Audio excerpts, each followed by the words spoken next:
fundamental teacher Shakyamuni, wisdom warrior Manjushri, benevolent masters, Dharma, infinitely profound and subtle, rarely encountered in a million eons. We hear, study, and follow it. May we fully realize Tathagata's true meaning. In order to liberate all sentient beings from samsara, generate supreme bodhicitta. Next, we will discuss the suffering of hungry ghosts. Within the sufferings of hungry ghosts, we will talk about the third type, the particularly obstructed hungry ghosts. On the enormous bodies of each particularly obstructed hungry ghost, there live swarms of smaller hungry ghosts. These small, perpetually hungry ghosts constantly and relentlessly feed upon the larger, more substantial hungry ghosts. In addition to this, there are countless other unending, debilitating diseases and profound sufferings that simply cannot be settled or resolved. Here, the phrase particularly obstructed specifically refers to a very special and distinct kind of obstacle, you could certainly say. It is quite similar to the challenging existence of some animals found deep in the ocean or high up in the mountains, facing their own unique impediments and difficulties. On the body of a hungry ghost, countless other hungry ghosts are eating him, such is the suffering. Here, several stories about particularly obstructed hungry ghosts are told. A long, long time ago, there was an occasion when Venerable Katyayana entered the realm of the hungry ghosts. This story hasn't been mentioned before, has it? Katyayana, the venerable disciple, called upon the esteemed Venerable Year, and together they came to the desolate place of the hungry ghosts. He then stepped into a truly immense palace of immeasurable size. It is vividly described here as a palace without any discernible bounds or limits. According to the sacred Vinaya Sutra, this magnificent structure was situated inside a beautiful and expansive garden. Inside, they found a beautiful, hungry ghost woman with dignified features and graceful bearing, truly captivating. Among hungry ghosts, there are also especially exquisite and beautiful female hungry ghosts. Her exquisitely jeweled and intricately ornamented throne possessed 4 sturdy legs, each one firmly tied to a perpetually hungry ghost. Indeed, she was seated upon a truly splendid throne, lavishly adorned and richly decorated with countless precious jewels. Furthermore, each of the 4 robust legs of this imposing throne was securely tied to a wretched, insatiably hungry ghost. It was like how some people today tie up small dogs. Some people in the world do this now. The beautiful, hungry ghost, with a sorrowful expression, offered some nourishing food to the venerable and respected Dushinji, and she repeatedly and earnestly reminded him, "If any of these hungry ghosts ask you for some food, you must not give them even the tiniest, most minuscule and insignificant bit of anything." After she had completely finished speaking her final words, she then promptly left the immediate vicinity. Some ancient and revered scriptures specifically state that she went into another separate room.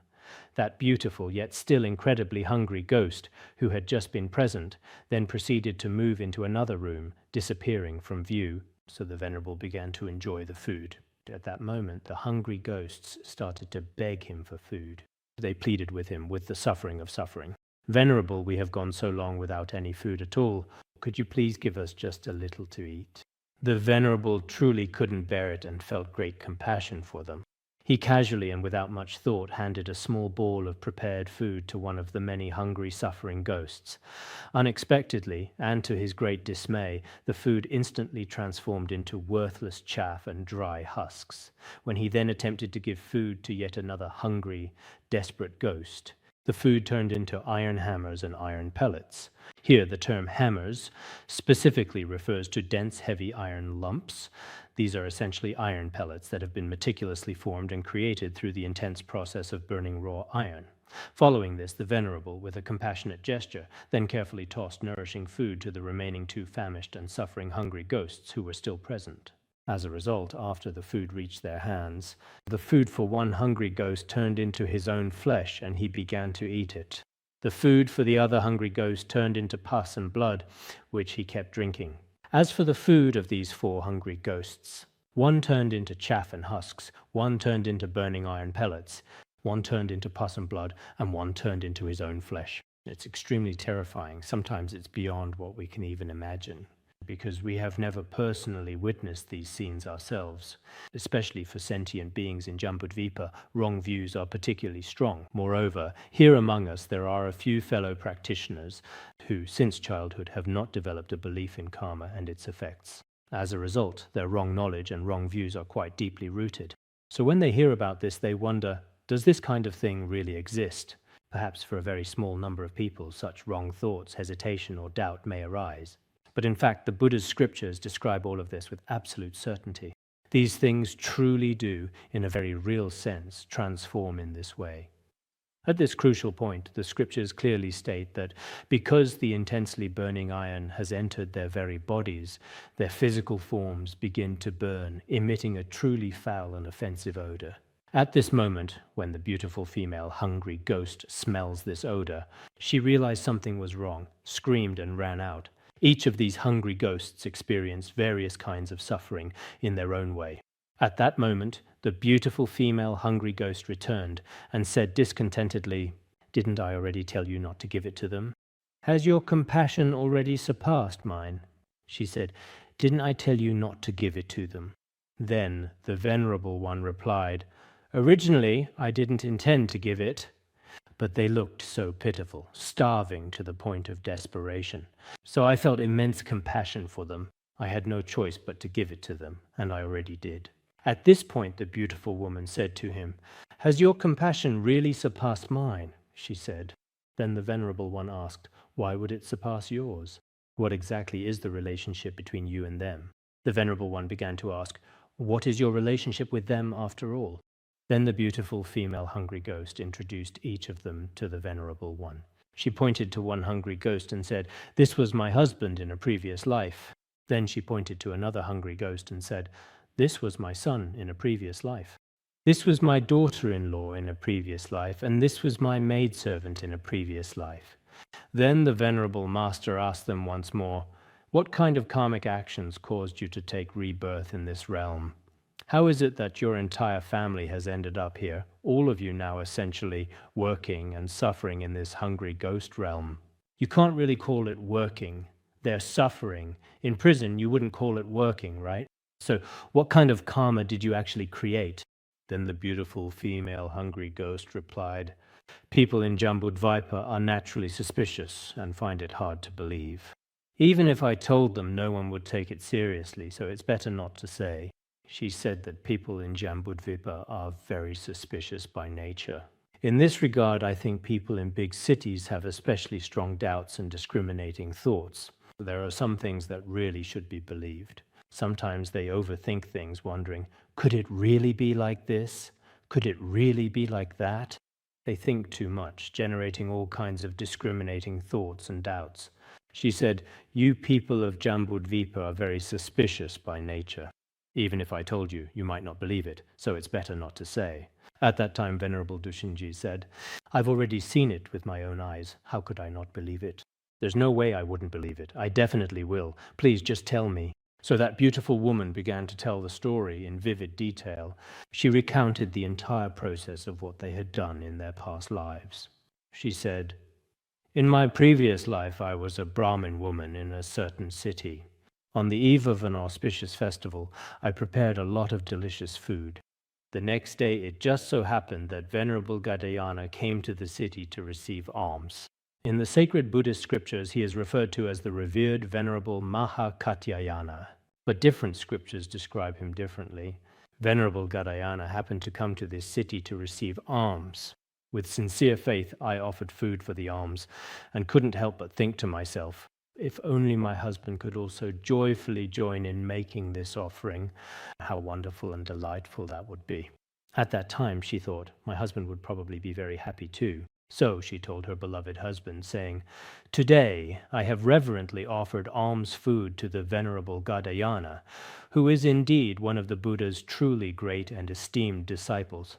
I sincerely hope that you too will genuinely rejoice in this meritorious deed." The devoted wife was still very devout and, with great sincerity, offered all the delicious food and sacred offerings. But to her complete surprise, her husband was very displeased when he heard this. He became furious and started cursing loudly, saying, Before offering to the Brahmin or showing respect to our friends, you actually went and made offerings to that bald-headed monk, he said angrily. Why doesn't that bald-headed monk just go eat chaff and husks? He began to verbally abuse. Even nowadays, in some cities, when people make offerings to certain eminent monks or to temples, family members may disagree and start arguing with each other. Some even go so far as to smash Buddha statues and slander monastics. This phenomenon is also quite common. These people are truly pitiable, and in the future they will definitely either fall into hell or be reborn as hungry ghosts. Cause and effect never fail. It is absolutely certain. If you create this cause, the result will surely follow. As long as you do not repent or apply any antidote in between, the result is inevitable. Sometimes when you look at some people in the cities nowadays, the karma they create is truly frightening, yet they themselves still maintain an indifferent attitude. This is the karmic result of giving food that ultimately turned into chaff, as mentioned earlier. Then she told this matter to her son. The son, in a fit of anger, said, "Why doesn't the bald monk eat an iron hammer instead?" That very same night, the previous life of the beautiful hungry ghost sadly said, "My beloved relatives have brought me some truly delicious food, and I am so grateful for their kindness. But in the very end, my daughter-in-law kept absolutely everything for herself, every single thing, and only ever gave me plain and simple, rather unappetizing food. I asked her, 'Sir, did you not give me the truly delicious food and eat it all yourself? Instead, you deliberately gave me this plain and simple food.' She lied and said, 'Eating your food is far worse than eating my own flesh.' Also, their family was very unfortunate. Everything about them was unlucky. When I asked the maid to deliver food to my relatives, she secretly ate it herself again. When I directly confronted her about it, she immediately made up elaborate lies on the spot. She then declared, 'Stealing your food is truly worse than drinking foul pus and disgusting blood.' These are indeed the distinctly different karmas, the individual destinies of these four particular people. The primary and most significant reason her family vehemently opposed her relationship and her choices was probably because, from their perspective, she offered food to the Venerable Gadayana, and her family treated her very poorly because of it. As a result, not only did they not understand or rejoice in her actions, instead they reacted with this kind of resistance. Faced with this series of blows, I secretly made a vicious vow. At that time, she made a malicious wish, and the consequences of such a wish are terrifying. Originally, she was supposed to be reborn in the heavenly realm, but at that moment, because she made a malicious wish, she wished, 'May I be reborn in a place where I can witness them receiving their respective retributions.' She made such a malicious vow. Many people, if their minds truly do not turn toward the path, may also, it's very likely that they will make such malicious vows. It was precisely because of this malicious vow that I was reborn as a powerful hungry ghost. Because she had accumulated merit, she became a powerful hungry ghost. Otherwise, the merit from offering food to the Holy One, Venerable Gadayana, would have been enough for me to be reborn in the heaven of the 33 gods. She told Venerable Joshinji, 'If you go to the city where I once lived, please pass on a message to my daughter who has fallen into prostitution, and tell her that I have already seen your father and others. This karmic retribution is truly heartbreaking. Tell her to stop committing wrongful deeds and to reform herself.' At that time she sent this message saying, 'When you return to the human world, my daughter is there among humans. She is also engaging in very improper behavior, so make sure she changes her ways. This is a message from your mother.' The beautiful hungry ghost paused for a moment, then continued speaking. 'If my dear daughter doesn't truly believe it, just tell her this important message. In your father's ancestral house, when he was still very much alive, there were 4 gleaming copper pots, each one completely filled with precious gold. The ancient scripture clearly states that these valuable treasures were once carefully placed directly underneath my very own bed. But here it says they are in your father's room. It seems that according to what is described in the Vinaya Sutra, underneath her very own bed there were hidden treasures made of gold, including various golden plates and golden vases, among other precious items. That particular Buddhist scripture specifically mentions and describes that among all these golden treasures, there was also a golden staff or ceremonial golden scepter of significant value. There are slight differences, but everything else is exactly the same. Take out these treasures and make offerings to the Venerable Gadayana. Then recite our names and dedicate the merit. In this way, our karmic burdens can gradually be lessened until they are completely eliminated. Her final request was that it would be best to specifically mention our names. In Han regions as well, people write the names of the deceased on paper. When performing Buddhist rituals, such as the Yenku ceremony, write the names at that time. In Tibetan regions as well, people write down the names of deceased parents or relatives and friends. I've talked about this before, it's very important. Some people, when someone passes away, only write the name once, and then, quite sadly, never again. Actually, that's not how it should be at all. Even years after someone has passed away, whenever you think of them, you can simply write down their name and offer some money to the monastic community. If all the necessary conditions are met, it's best to have the monastic community recite their name. I'm not sure if this is done in Han regions.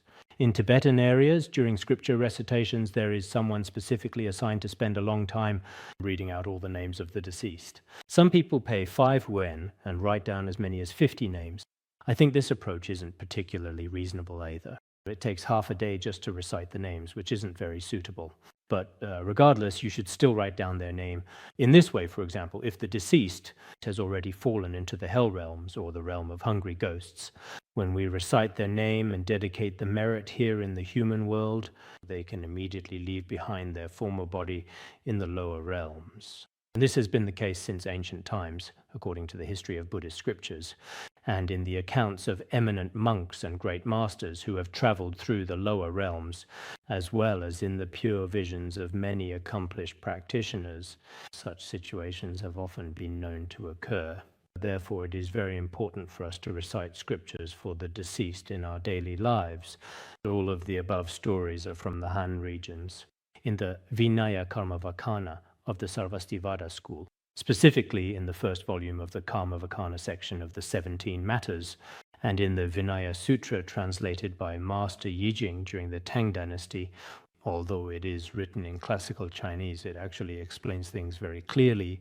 Therefore, whether we are discussing the Tibetan Pure Land practice or the words of my perfect teacher, basically, the source of each case is provided. Some are from the Buddhist sutras, and I have generally introduced them to everyone. Therefore, for those studying preliminary practices, do not think that this is only Tibetan Buddhism, or that I don't study Vajrayana, so this has nothing to do with me. You must not think this way, because everything we discuss here comes from the cases in the Buddhist sutras and treatises. The cases from India, Tibet, and the Han regions are all interconnected and related. Therefore, for each person, it is essential to clearly understand these principles of cause and effect. Once we understand these results and consequences, from then on, we will naturally be much more mindful ourselves. In the past, for example, if something happened in your family members might offer money or valuables to truly virtuous people or to temples, and even if others opposed them or spoke harshly, they wouldn't care at all. It didn't matter to them. But after you understand this principle, I'm afraid many people would no longer dare to casually dismiss the law of cause and effect. Anyone with a bit of right understanding and right view would not be willing to do such things. That's why even listening to a lecture every day is important for us. We should observe our own body and mind carefully. After reflecting, consider whether you have committed many wrongdoings in the past. For the mistakes you have made before, how can you repent and purify yourself? And in the future, when you encounter similar situations, how will you face them? Many people will likely reform themselves and pay much more careful attention to their actions and behaviors going forward. This particular situation represents a significant case story that is currently undergoing thorough discussion and careful analysis. There's another case story. Everyone should really take a moment to deeply reflect upon these two compelling case stories. There is also another very important real-life example that we should consider. When Acharya Jadari was traveling, he arrived at the realm of hungry ghosts. Jadari refers to Jadari Nazarananga, the great master who conquered his enemies. He was a great master from India, known for his works on middle way philosophy. At that time, when he was traveling in the realm of hungry ghosts, a hungry ghost mother, who was ugly in appearance and had 500 children, spoke to Venerable Jadari. She said, my husband went to the Vajrasattva in India to look for food, and it's been 12 years now, but he still hasn't returned. Venerable Master, if you go to the Vajrasattva in India, please pass on a message to him for me. If he doesn't come back soon, all the children will starve to death. At that time, she asked the great master to deliver this message. Dharmarakshita asked her, feeling troubled, "Well, what does your husband look like?" "All hungry ghosts look exactly the same. How could I possibly recognize him?" That was what he asked at the time. The hungry ghost mother replied with confidence, "You definitely won't mistake him. I know exactly what my beloved husband truly looks like. When you eventually see him, I am certain you will recognize him immediately too. He has a big mouth, a flat nose, and very small eyes. He's a hungry ghost with 9 kinds of ugly features. So it's quite obvious. Even among people, you would not easily mistake him." Dharmarakshita, a revered and diligent scholar, then arrived at the sacred Vajrasattva in India. Once, when a young novice monk was carefully pouring a large amount of pure water as a devotional offering and respectfully giving food to the assembly of monks, a large number of hungry ghosts had gathered, all fiercely fighting over the available food. Among them, the Venerable carefully noticed one particular ghost, just as his wife had vividly described earlier. This hungry ghost possessed a big mouth, a flat nose, and very small eyes. He then relayed the important message from his wife directly to him. That truly hungry ghost, feeling utterly at a loss, poured out all his troubles and deep concerns to the wise and compassionate Venerable. "I've been wandering far from home, exiled here for 12 years now. But only once, when a pure monk blew his nose, a crowd of hungry ghosts swarmed to fight over it, and I managed to get just a tiny bit. Other than that, I haven't gotten anything at all. And now, just to snatch some mucus, I've been beaten black and blue, covered in wounds by the other hungry ghosts. So it's quite difficult for me to come back now as well." In these 12 years, he only managed to get a tiny bit. And even that little bit, he kept clutched tightly in his hand the whole time. As a result, his thumb had pierced through his palm and come out the other side. The mucus he had gotten had long since dried up. He believed with suffering of suffering that he was bringing it back to feed his own child. In truth, the attachment that parents feel toward their children is extremely strong and intense, even among beings in the hungry ghost realm. However, when it comes to children repaying the kindness and gratitude they owe to their parents, there are certain natural limitations to this, one could say. So if one truly reincarnates as a hungry ghost, it is still extremely painful. Different scriptures have different perspectives on this. Some scriptures say it lasts 70,000 years. Some scriptures say 84,000 years. And there are other different lifespans mentioned as well. During such an extended period of time, they are completely unable to obtain any food at all. So when we are living in the human world, we really should reflect on the suffering of hungry ghosts. This is a form of our spiritual practice. Sometimes we contemplate the causes of becoming a hungry ghost, reflecting on what leads to such a rebirth, and meditate on this aspect. Sometimes we contemplate what exactly is the suffering experienced by those in the realm of hungry ghosts. At times, we reflect on how many causes for becoming a hungry ghost we have created in this very life. We wonder whether we might truly become a hungry ghost in our next life, and think about this. This kind of practice is truly a profound form of spiritual cultivation. Nowadays, a very small number of Dharma friends, when it comes to practicing the preliminary practices, seem to think it's just about prostrations or some kind of physical practice. Everyone is willing to do these. But for many people, the inner visualization is quite difficult. Even when it comes to inner visualization, some people, for example, like to visualize the bindu, light, or recite mantras and visualize light emanating. Most people are interested in these practices. But when it comes to particularly profound teachings about this life and future lives, in terms of theory, some people really just can't manage to visualize.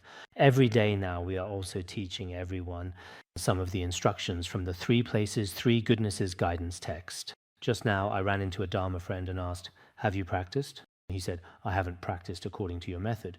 I asked, "Then what are you practicing?" He said, "I'm practicing according to the actual practice methods of Middle Way combined with my own views." I thought, he must have climbed quite high already.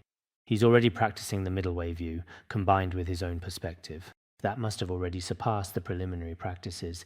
Actually, I think, even though my own realization is quite low, there are still some dependent origination. Everyone is abandoning all the teachings we have passed on.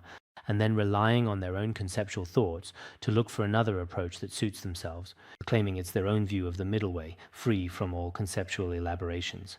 But I suspect, isn't it just combining one's own conceptual thoughts with some other things, and maybe even mixing in some worldly nonsense in their practice? If that's the case, I'm afraid it won't have much effect. Why is it that some people make no progress in their practice? It should be said that it's because they don't follow the words of the realized masters. Many of the masters' words are memorized very clearly in writing, such as what Mipham Rinpoche said, what Longchen Rabjam said, and what Patrul Rinpoche said.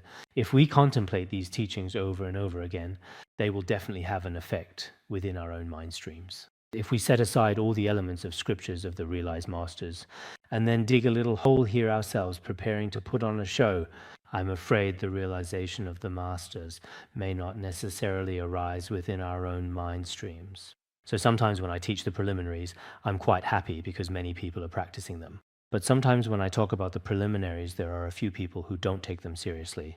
No matter how many hours you teach, it doesn't matter to them. They just practice somewhere else on their own. In fact, some people feel that there's no need to talk so much about it. I just practice a little bit on my own and that's enough. But I don't see it that way. Look at the world today. Even just to recruit a civil servant, you must have at least a bachelor's degree. It's now very rare for someone with only a junior college diploma to pass the exam. Basically, you need a bachelor's degree. What's the purpose of this?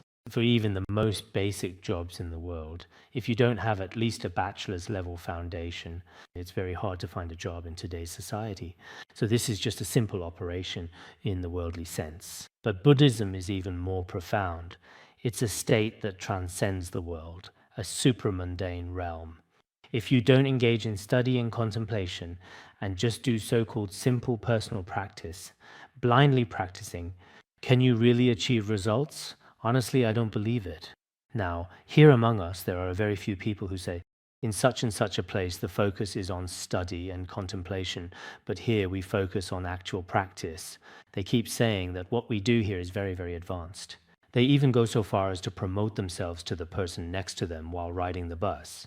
But you're free to promote yourself. Say whatever you want. If you truly are that advanced, we can all pay homage to you, rejoice in your achievements. It doesn't matter to us. Whoever has attained such a state, we can show respect and pay homage to them. But when it comes to the basic foundation of Buddhism, Buddhism itself is a foundation that transcends the mundane world. If you haven't truly grasped this state, I'm afraid you're just fixating on one aspect, constantly thinking about the suffering of suffering every day. You will definitely go mad. It's very dangerous. Some forms of practice, in fact, a very small number of people nowadays often run into problems right at this point. If you haven't properly contemplated the suffering of samsara or the rarity of a precious human life, before you've laid a solid foundation step by step, and you just latch onto one part, visualizing every day, busy trying to achieve something, this kind of negative and unwholesome mental attitude is extremely dangerous and can lead to very undesirable outcomes. So it is absolutely crucial that you pay very close and careful attention to it, observing it diligently. Here it also explicitly states that the act of making sincere and generous offerings to hungry ghosts brings forth truly tremendous and immeasurable merit, accumulating significant positive karma. First and foremost, we need to thoroughly consider and understand the underlying causes and conditions that lead to an individual being reborn into the unfortunate realm as a hungry ghost. The Sutra on the differentiation of karmic retribution describes 10 causes for being reborn as a hungry ghost. Physical actions, bodily conduct that involves minor negative karma, verbal actions of minor negative karma, and mental actions of minor negative karma. These are the minor negative karmas committed through body, speech, and mind. Also, giving rise to excessive greed, developing a lot of craving, harboring malicious greed, cultivating a particularly vile form of craving, feeling jealousy, developing wrong views, and clinging to possessions at the time of death. There are also those who die of starvation. This too is a cause for becoming a hungry ghost. Dying of thirst is also a cause for becoming a hungry ghost. So, do these causes and conditions exist within our own mental continuum? According to the perspective of the scriptures, we should first analyze, and after analyzing, then observe. Then, through diligently reciting sacred mantras and engaging in other profound spiritual methods, we can effectively eliminate all negative intentions and purify our inner selves. In fact, within the revered Han region's Tang dynasty translation of the profoundly significant Sutra of the Dharani for saving the flaming-faced hungry ghosts, it is meticulously recorded that in this very sutra, the venerable and highly respected Ananda once ventured outside, and there he encountered a truly terrifying and ferociously appearing hungry ghost, a sight that was indeed quite startling and deeply unsettling. This hungry ghost said to the venerable, "You only have 3 days left to live. After 3 days you will die, and you will be reborn among us hungry ghosts." At that moment he was extremely frightened and asked if there was any way to avoid this. The hungry ghost said, "If you want to avoid falling into the realm of hungry ghosts or not die within such a short time, there are as many Brahmins, sages, and other extraordinary beings as there are grains of sand in the Ganges River. In the kingdom of Magadha there is a certain vessel that contains something special. All of the abundant food must be offered to them, and you must also make offerings to the 3 jewels. Only then, and only then, can you truly avoid falling into the dreadful realm of hungry ghosts. Otherwise, there is absolutely no other way to escape this unfortunate fate." Later he thought it over. Such a large amount of offerings and giving was simply impossible for him. He became extremely frightened and ran to the Buddha. In front of the Buddha he pleaded, "Please save me. Now the hungry ghost says that I will surely die within a mere 3 days. The compassionate Buddha told him that there was indeed a powerful mantra. The Buddha himself once stated, "When I was a Brahmin, in the presence of the compassionate Avalokiteshvara Bodhisattva and the enlightened Tathagata Lokeshvara Deva, I received this profound mantra, which is also a powerful mantra to prevent sentient beings from falling into the sorrowful realm of hungry ghosts. With this mantra, I have also saved countless hungry ghosts. If you recite it, you will not fall into the realm of hungry ghosts. You must recite it at least 7 times. At that moment, the Buddha spoke and transmitted this powerful mantra, Namo Sarva Tathagata Avalokite, Om Sambara Sambara Hum. This is what we recite when performing the burnt offering ritual. Namo Sarva Tathagata Avalokite, Om Sambara Sambara Hum. This sacred and profound mantra, Namo Sarva Tathagata Avalokite Om Sambhara Sambhara Hum, holds deep spiritual significance. In Han regions as well, this deeply revered Namo Sarva Tathagata Avalokite Om Sambhara Sambhara Hum is consistently included as an essential part of your spiritual recitation ritual, Sambhara Sambhara Hum. This liturgy should be included in your daily morning and evening practice. This is a mantra to prevent falling into the realm of hungry ghosts. For example, in our daily lives, with virtually any kind of delicious food you might have, after reciting this mantra 7 times, sprinkle a little water on it. Then you can easily and conveniently throw the food directly outside into the outdoor area as well. Or after carefully burning it, all sentient beings who come into contact with the smoke will truly benefit, experiencing profound positive effects and receiving blessings. If you recite this mantra, you are making generous offerings to countless enlightened Buddhas and effectively relieving countless suffering hungry ghosts from various kinds of profound suffering and distress. In the rich spiritual tradition of Tibetan Buddhism, there are also the revered names of 4 significant Buddhas. These sacred names hold deep meaning and are often invoked in prayers and practices representing various aspects of enlightenment and compassion within the Tibetan Buddhist pantheon. Rinchen Mangla Kyangsa Lo, signifying precious and abundant blessings. Retse Denpa Kyangsa Lo, representing profound and unwavering truth. Gekya Lira Kyangsa Lo, embodying joyful and harmonious melodies. Jepa Tenka Yongse Dravala Kyangsa Lo, illustrating enduring and everlasting teachings. Indeed, there are also 4 distinct Buddha names in Chinese tradition. Yes, precisely 4 revered Buddha names. These are Namo Treasure Buddha, representing spiritual wealth. Namo Buddha of wondrous form, embodying sublime manifestation. Namo Buddha of vast body, symbolizing boundless wisdom. And Namo Buddha who removes fear, offering ultimate solace and protection. Rinchen Mangla Kyangsa Lo, Retse Denpa Kyangsa Lo, Gekya Lira Kyangsa Lo, Jepa Tenka Yongse Dravola Kyangsa Lo, The Tibetan and Chinese versions are the same. These are the names of the 4 Buddhas. They allow many suffering spirits and hungry ghosts to be saved from their immense suffering. That's precisely why every single time we perform these sacred smoke offerings, we meticulously use these powerful mantras, especially the mantras we just mentioned. One is particularly effective and powerful for the intermediate state after a person dies, and then for worldly spirits, earth deities, and non-human beings that may harm us. These mantras are also very helpful for them. Just now we recited the names of the 4 Buddhas together. I see that in the Han region's liturgy collections, there are also many mantras. For example, first and foremost is the profound universal invitation mantra. There are also the very important mantra for resolving resentment, the sacred mantra for opening the throat, and the beneficial mantra for transforming food, as well as the nourishing nectar water mantra, the reverent offering to the Buddha mantra, and indeed many, many other significant and powerful mantras. There is also the unobstructed giving mantra. These kinds of verses can be found in many Han regions' liturgy collections. In fact, many Dharma friends here should also be able to recite them. Now, in the Han regions, a very small number of exoteric practitioners think that they do not study Vajrayana Buddhism, but every day in their morning and evening practices, they recite nothing but mantras. They even recite more mantras than we do. In the morning, there's the Shurangama mantra, the rebirth mantra, the great compassion mantra, and 10 Dharani mantras. There are so many, an incredible number of mantras. Even in Vajrayana, there might not be that many mantras. Actually, I think the morning and evening liturgies in the Han regions have a solid foundation for including these mantras.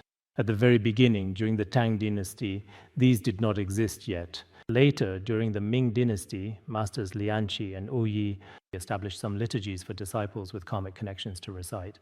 Afterwards, the esteemed National Master Yulin respectfully requested that all the Buddhist temples throughout the Han regions should standardize their liturgical practices and ceremonies.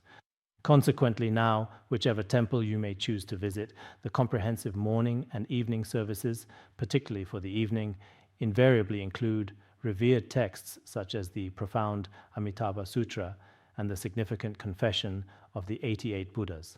This significant ritual, a practice of profound spiritual importance, was originally created by the esteemed Master Ganlu, a revered figure from the renowned Mengshan region in Ya'an, Sichuan. From that pivotal moment onwards, in the vast Han regions, there have been both the grand and elaborate Great Mengshan food offering and the more modest, yet equally significant Small Mengshan food offering. The Small Mengshan food offering is included in the daily liturgy, while the Great Mengshan involves the Yanku ritual. The origin of the flaming mouth ritual should be from the Liang dynasty period, when Chan Master Jigong compiled it based on some mantras from India. Later on, some of the content within it was also slightly revised and reorganized. But nowadays, in the Han regions, I observed that many of the mantras and the various liturgies are almost entirely identical to those precisely recited in the ancient Tibetan tradition. Especially these mantras. In Tibet, in the tranquil evenings, especially during the late afternoons, people recite Dharma protectors, the text for making offerings to hungry ghosts, and perform the burning food offering liturgies. These are the same as the mantras for saving the flaming-mouthed hungry ghosts and the 4 Buddha names mentioned earlier. All of these are exactly the same. So after we understand these principles, we should always dedicate the accumulated merit, the positive energy and spiritual benefits derived from our actions whenever we perform any virtuous or even mundane action. Therefore, I firmly believe that it remains profoundly necessary and highly beneficial to diligently engage in daily recitations and spiritual practices in the future, ensuring a continuous accumulation of positive karma and spiritual growth. Some lay practitioners and Dharma friends who study Vajrayana think that morning and evening recitations are not particularly important. Every time they recite the morning and evening liturgies with the monastics in the temple, they close their eyes, and some people even fall asleep. Isn't that a shame? In Tibet as well, after ordaining, the first thing is to memorize the daily recitations. Only after memorizing them well can one be counted among the ranks of monastics. Otherwise, it's not acceptable.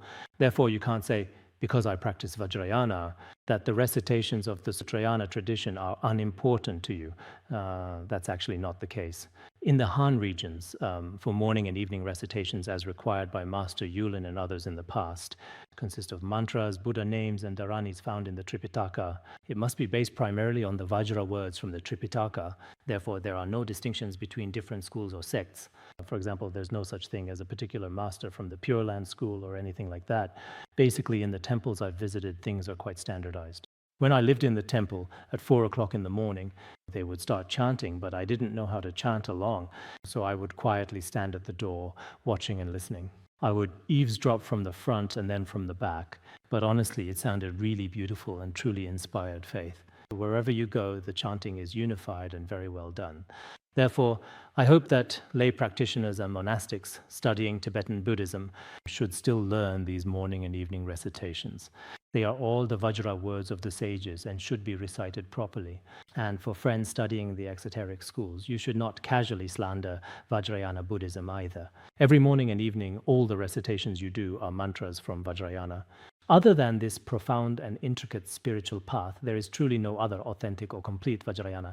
If you choose to recite sacred mantras, which are an integral part of the Vajrayana tradition, while at the same time speaking ill of or disparaging Vajrayana teachings and practices, that kind of contradictory and hypocritical statement is fundamentally incorrect and demonstrates a deep misunderstanding of the very tradition you claim to engage with. Now, moving on to the next important point for our discussion.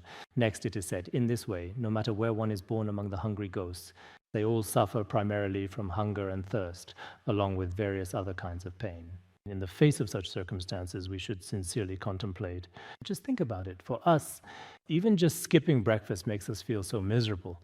If we were truly reborn in a place where for years on end we couldn't even hear the word water, how would we cope? Each of us should reflect, while we are alive in the human realm, even going a single day without food, what does that feel like? If we were reborn among the hungry ghosts, what would that feel like for us? And the main cause of being reborn as a hungry ghost is also one's own extreme and profound stinginess, a deeply ingrained and miserly mind that actively prevents others from receiving and benefiting. No doubt, each and every one of us has regrettably committed such detrimental and negative actions countless times throughout our past lives and experiences.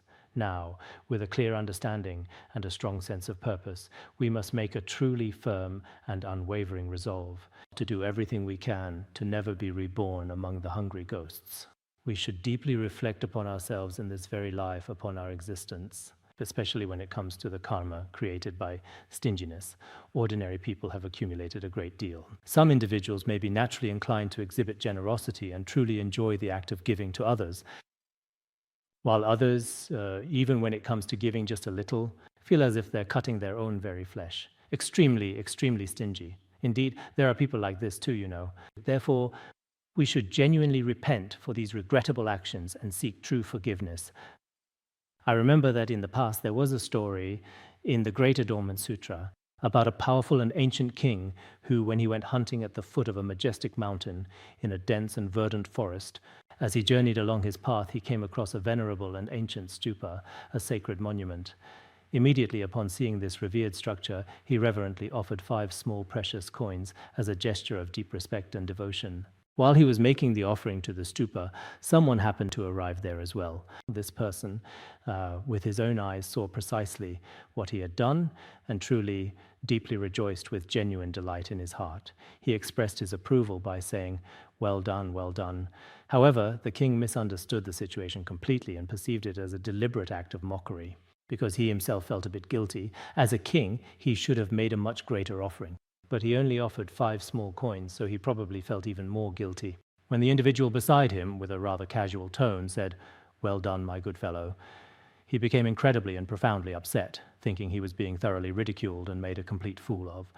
He immediately had the unfortunate man seized quite forcefully and promptly brought to the Grand Palace for an immediate audience. He questioned him, "Why did you say 'well done' today? Was it because my offering was too small, or did you have some other reason?" The man was very frightened and said, "If your majesty declares me innocent, I will tell you the truth. Could you forgive me and declare me innocent?" The king, with a benevolent expression, said, "Go ahead and speak your truth freely, for I will declare you completely innocent of any wrongdoing." So the man, feeling a glimmer of hope, began to recount his entire detailed story. He explained, "I once lived a solitary and difficult life in the rugged mountains as a notorious bandit. During that challenging period, I distinctly recall seeing a man who possessed a considerable amount of money, which caught my attention. After capturing him, I demanded that he hand over his money to me. But he would rather face death itself than ever consider relinquishing his grip, holding it with an unyielding, desperate tenacity tightly in his hand, and resolutely refusing to let go, no matter the dire consequences. At first, I immediately attempted to threaten him, employing a barrage of harsh, intimidating words and aggressive intimidation tactics. But still, he absolutely would not let go of it. Then I tried to intimidate him with a bow, an ancient bow, but he still wouldn't let go. Later, I knocked an arrow to the bow and aimed it at him. I acted as if I was about to kill him and said, 'If you refuse to give me the money that you're holding in your hand, then I will kill you immediately.' However, he still stubbornly refused to let go. Later on, I began to think that since he valued whatever was in his hand so intensely, there must certainly be something extremely valuable inside it. Then my overwhelming greed grew, and I deliberately shot him with an arrow, tragically killing him. After successfully killing him, I struggled intensely to pry open his hand with all my strength. In the very end, I ultimately found just a tiny, insignificant copper coin. So these desperate people would rather willingly give up their precious lives than ever let go of even a small, valuable coin. Seeing people like this, who can't even part with such a small amount of money. But Your Majesty, no one is threatening you with a bow and arrow, and no one is trying to intimidate you either. The fact that you willingly offered 5 coins is truly commendable. So just now when I said well done, it was not in a mocking tone at all. Saying well done was meant to express genuine appreciation. Whenever anyone voluntarily makes even a small offering to the 3 jewels, to a Buddha statue, or to a stupa, it is always something worthy of rejoicing. Others also shouldn't say, just because someone is a great benefactor, that since he has so much money, why did he only give a little? That's not the right attitude. If someone, according to their own circumstances and without being stingy, offers even a little, those around them should also rejoice. If you don't do this, then, just as we discussed earlier in the worldly context, it is indeed possible that for the sake of your own interests, you are unwilling to give up any possessions. This too becomes a cause for being reborn in unfortunate realms. Therefore, we should cut off this tendency at its root. In fact, some other ancient scriptures also clearly mention the specific causes for being reborn as a hungry ghost. One sutra explains that the main cause for being reborn as a hungry ghost is using impure hands to touch the sacred food offered to the revered monastic community, or deliberately offering impure, contaminated, or unsuitable food to the esteemed sangha. These actions, which are considered highly detrimental and disrespectful, are also significant causes for being reborn as a suffering, hungry ghost, as explicitly stated and thoroughly explained in various ancient and profound scriptures and sacred texts. In another scripture, it is said that at that time, Moggallana encountered a particularly terrifying hungry ghost. He then asked the hungry ghost, "What karma did you create in your previous life?" The hungry ghost said, "I am so hungry and in such pain right now that I really can't even speak. It would be best if you asked the Buddha about the causes and conditions from my previous life." So after asking the Buddha explained that this hungry ghost, during the time of Kassapa Buddha, when a monk was passing by, the monk was parched and his mouth was dry, and he asked someone for a little clean water, but that person did not give it to him. Because of this cause and condition, he was reborn as a hungry ghost. So sometimes the causes for being reborn as a hungry ghost are actually quite easy to accumulate. That's why when we encounter beggars or people in need, as long as we are not being stingy, even casually giving them a bit of leftover food, this is quite necessary. Otherwise, it's very difficult to determine what kind of karmic cause this situation would create. This particular apple cannot be given away anymore, since it has already spoken. When we are practicing, we need to fully complete the preparatory practices, the main practice, and the concluding practices, and engage in contemplation with sincerity and wholeheartedness. When contemplating, everyone should generate bodhicitta properly and thoroughly during the preliminary practices, and then during the main practice, reflect deeply on the profound suffering of hungry ghosts, exactly as I have just described to you. Sometimes we visualize the causes and conditions of becoming a hungry ghost. At times, we should consider, what if we ourselves were really reborn as a hungry ghost? Or what if our dear mothers and many other sentient beings are currently in the realm of hungry ghosts, experiencing boundless and immeasurable suffering, and so on? There are many such topics that can be contemplated in this way. At the end of this session, all the merit accumulated through our contemplation should be dedicated entirely to all sentient beings. This is a complete practice that fully encompasses the preliminary practices, main and concluding practices. All right, we'll stop here for now.